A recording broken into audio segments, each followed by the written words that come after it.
Hi, I'm Kanisha. Welcome to my channel. I'm here to talk about Sense8 Season 1, Episode 10.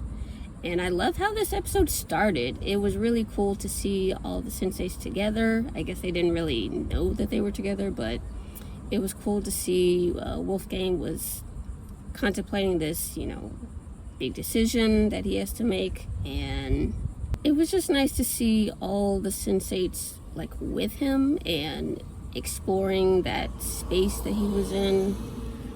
And I just like when they are together and have a chance to know that there are a lot of them that have this connection with each other. And I can't wait to see more instances of when they are able to sit next to each other and talk. I can't wait for there to be a scene where all 8 of them are together. That would be fun for me.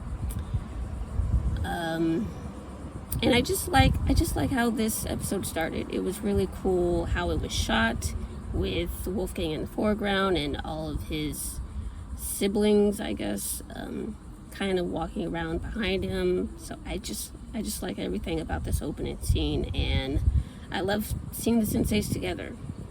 Will meets Jonas again. I find it interesting that Jonas is spending so much time with Will, and I guess it's just a restriction that he and Nomi, Will and Nomi, are the only 2 of the cluster that he is able to communicate with and visit. So I guess that's just why it's like that.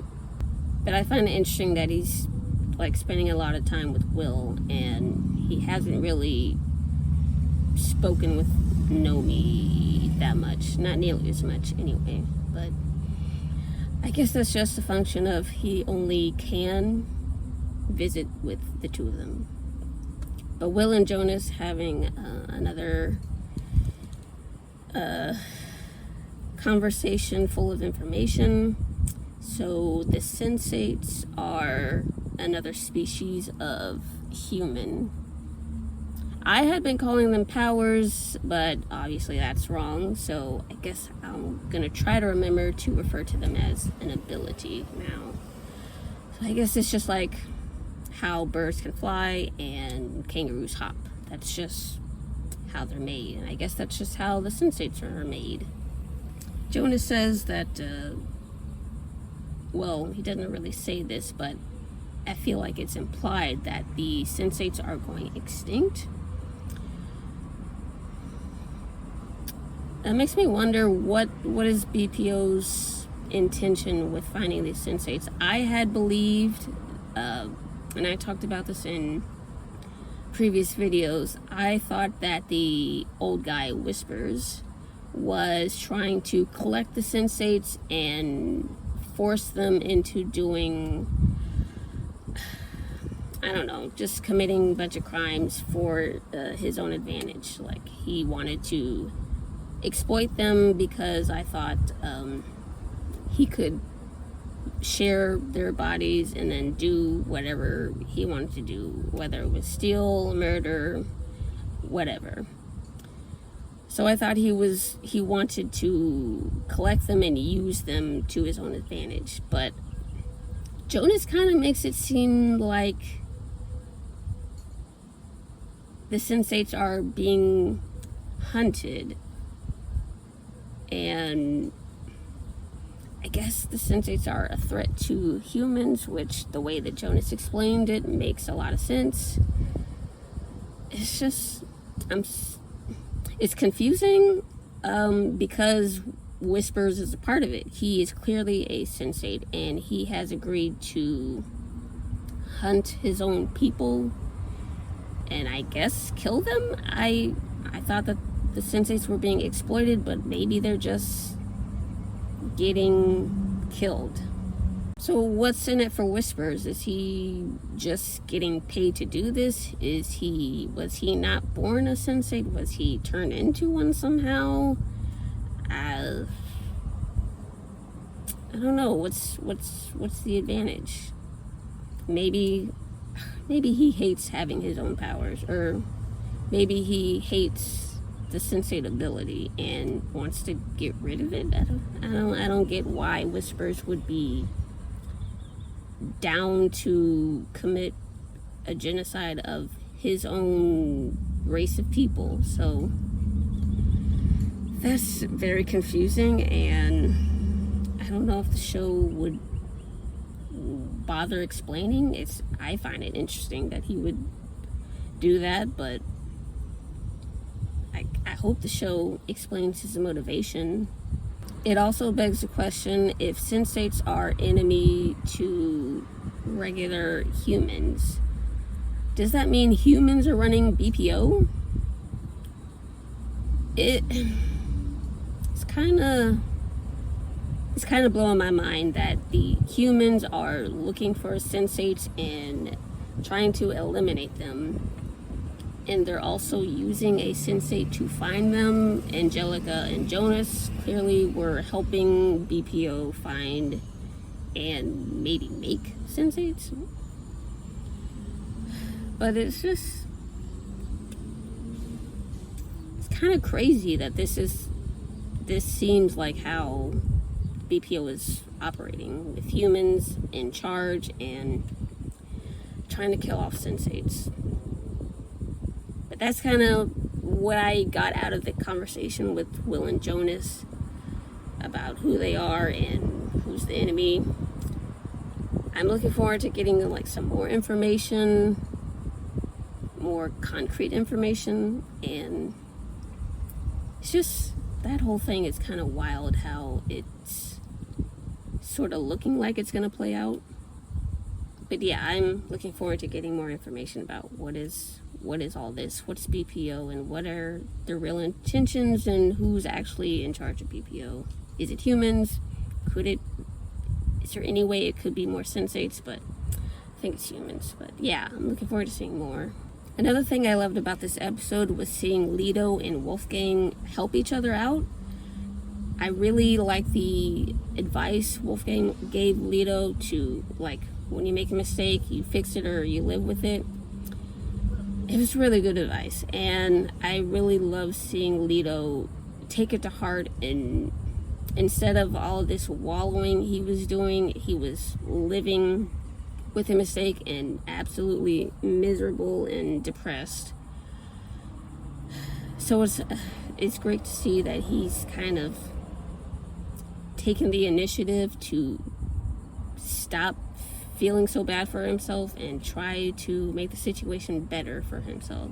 And I love that he was able to help Wolfgang, even though Wolfgang had a very solid idea and plan for taking care of Steiner. But I really love that. It's nice to see them sharing with each other, getting to know each other, and learn about each other's like situations, I guess. So it was nice to see them help each other out. And I love that Lito was able to go to the bar. He apologized to the bartender, and I'm glad that he acknowledged that his reaction from the previous episode was like way too far,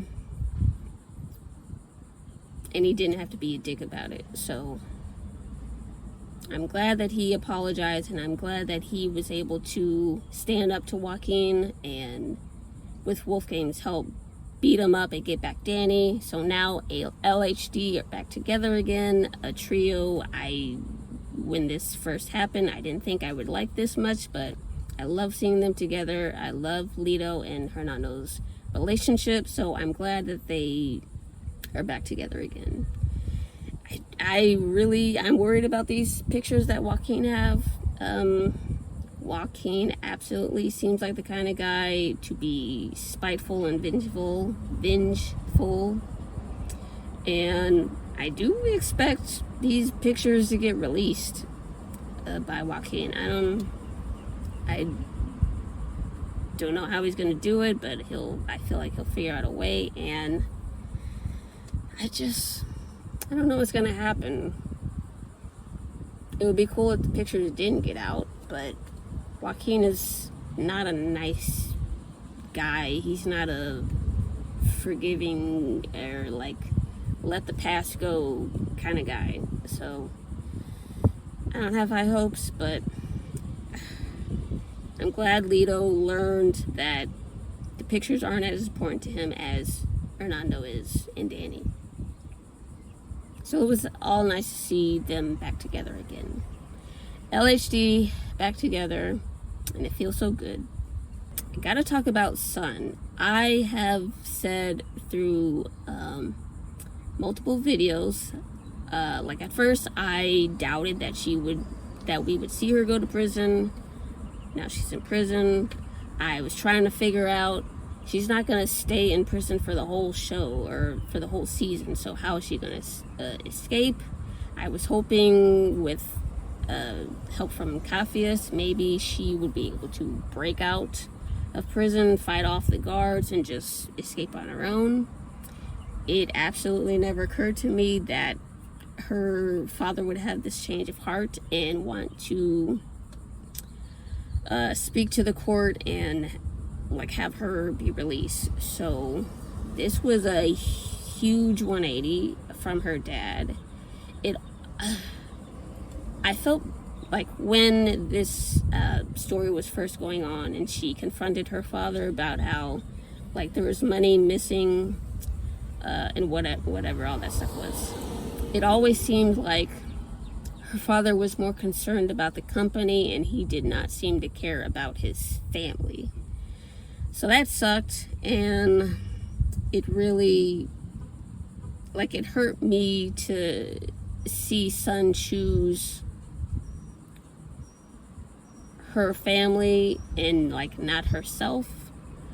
Of course she had like, it seemed like she had nothing to do with the stuff that her brother was doing, and although it seemed like she was aware of it and maybe did not confront her brother about it, so that's a little sketchy.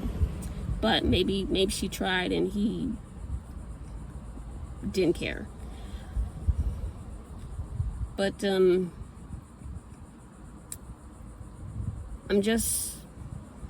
glad that there was a path for her to get out of prison. I didn't see it coming, and that's nice. It's a nice surprise, and I'm glad that her dad is kind of realizing he made a mistake and it wasn't fair for him to put it all on Sun, and that I guess he's going to feel a little better that he's taking accountability for his role in what his son has been doing. So I'm glad that Sun is going to get out of prison, hopefully by the next episode or maybe 2 episodes.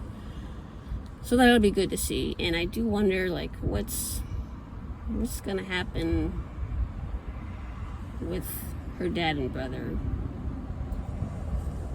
Is her dad gonna have to spend any time in prison at all for his part in the company, you know, stealing money or whatever they were doing? I don't know, but I'm glad that Sun is getting out. She can reunite with her dog and go about her merry way, I guess.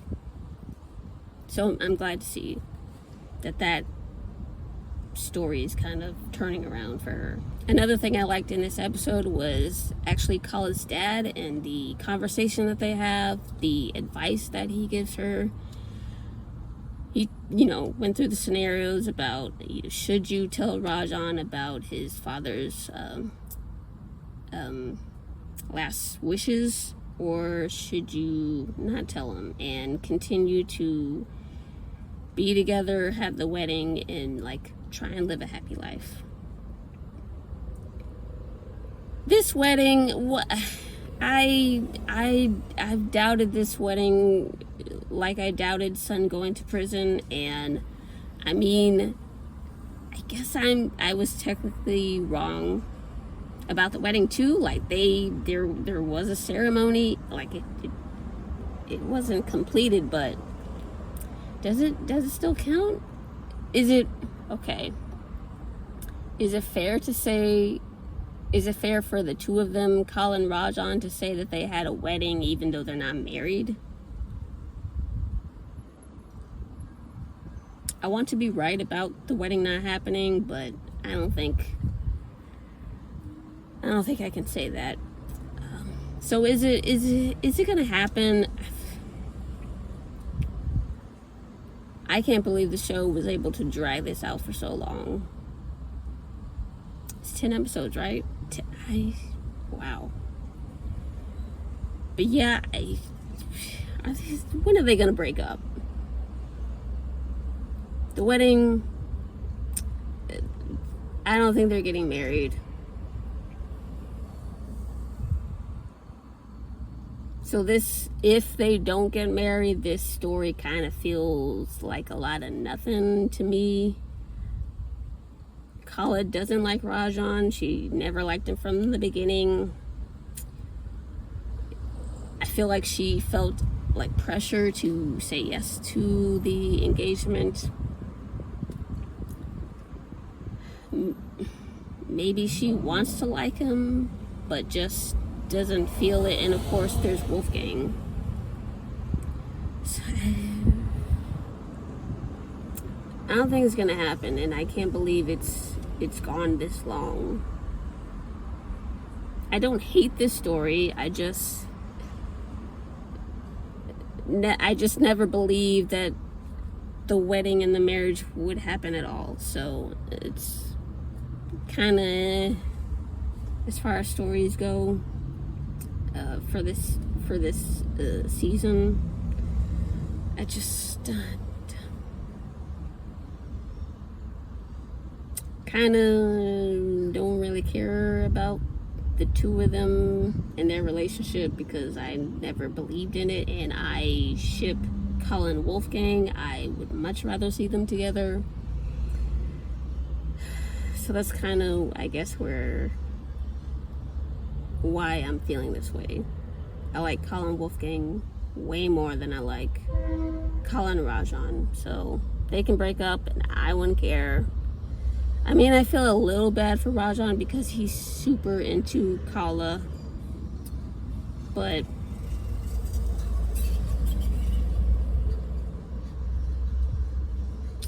like, I've doubted all this time that the wedding would happen and that the marriage would happen, so Colin could break it off and I'll be just fine. Something that I did not enjoy this episode was the ending with all of the birth scenes. It was gross. It was hard. A lot of those were hard to watch because they were very explicit. And it's 8 of them that I guess we had to go through. That was hard to watch. I do wonder if everyone in the cluster was able to sense or like share in everyone else's birth. I think earlier in the episode, Jonas was telling Will that it was BS to feel the cluster like take their first breath together or whatever, but it clearly happened in this episode to our current cluster. And I just wonder, do they all like know how everyone else was born now that this scene has happened?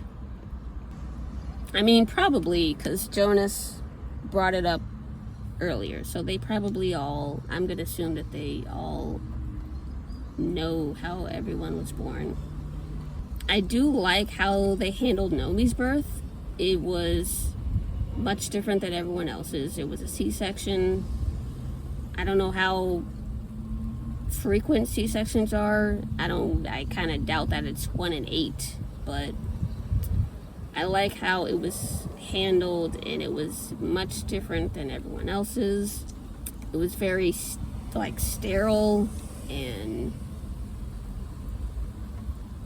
just handled differently, and I appreciate that. When I first watched this, I was a little confused about why it was so much different than everyone else's, but I think I get it now. And I thought it was very interesting how the show had Nomi's mom mouth her birth name. It was just the way it was handled. I liked that it was so different than everyone else's, and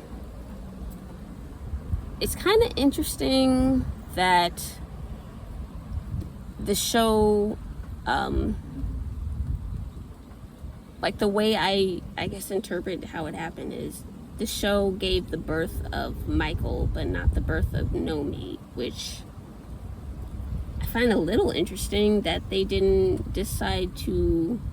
Well, maybe we already saw it, I guess. Nomi was talking with Lito in the museum and talking about how the swimming program or whatever made her like feel more like made her feel more like Nomi and not Michael. So maybe we already saw Nomi being born. But I like how the show handled Nomi's birth and how it compared to everyone else's. It was really tough to watch Riley remember her own child's birth. I was very confused about like the last 10 seconds of the show and how the show portrayed Riley giving birth. I was very confused about like the order of events that happened. What I think happened, I watched like the last few seconds at least 10 times trying to work out what's the order of events that happened. But I think the crash happened. Her husband didn't survive. She ended up giving birth. And then she went off to like get help and ended up being stranded and the helicopter came for her. I think that's how it all played out. And it was so tough to see that happen to her and how it all happened to her, especially since we sort of see her like confront what happened in the previous episode with her being at the cemetery with Capheus. That was really hard to watch. I also wonder if everyone in the cluster knows about Riley's child because of that experience. I don't know if the show will bother to answer that. It might not be a big deal. But I had the question, thought I'd share it. I kind of assume that when everyone, or not everyone, but when the Sense8s share, I assume that they also get the same memories, or like all the memories are maybe mingled together somehow. So Will might know because he spends a lot of time with Riley.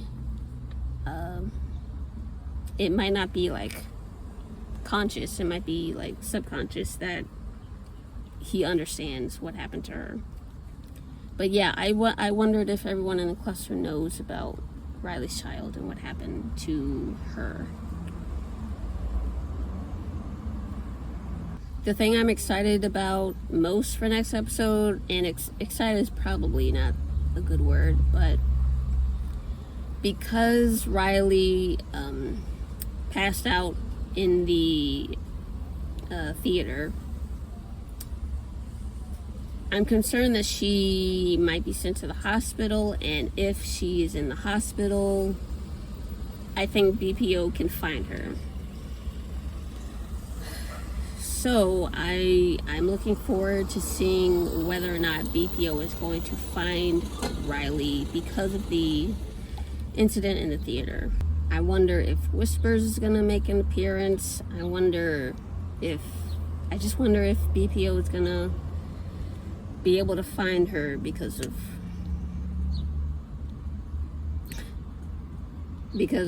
her passing out in the theater.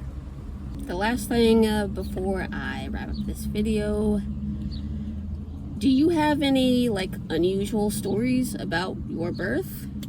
We see that Will was born in a cop car and Son was born in the cemetery. I was born in a hospital, pretty standard and not exciting. But do you know someone in your family? Do you have any exciting or unusual stories about being born? Let me know in the comments. That's gonna do it for this video. Thank you for watching. I'll see you in the next one. If you enjoyed this video, I want to give you a gift as thanks for watching. You can get early access to watch my next video. You won't have to wait a week to see my thoughts on the next episode. Just click the link in the description to get access now. I'll see you there.